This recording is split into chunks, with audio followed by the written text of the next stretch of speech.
Faire face à la crise migratoire, c'est ce que souhaitent les autorités lituaniennes et grecques qui appellent à une politique européenne efficace.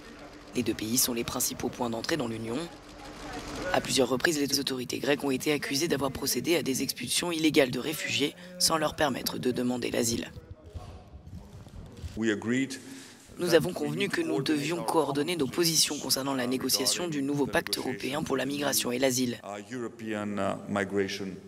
Notre objectif commun est de parvenir à une politique européenne commune juste et efficace.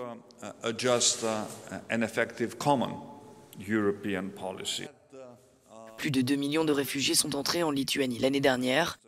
La Première ministre a souligné que le pays n'était pas une porte d'entrée en Europe pour les migrants.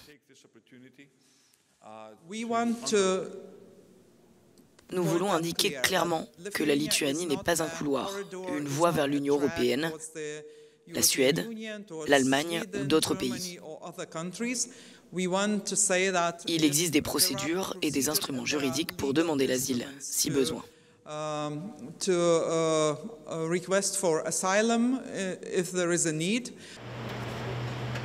De son côté, le ministre des Affaires étrangères irakien a indiqué qu'il enquêterait sur les réseaux de trafic d'êtres humains responsables des flux migratoires vers l'Europe.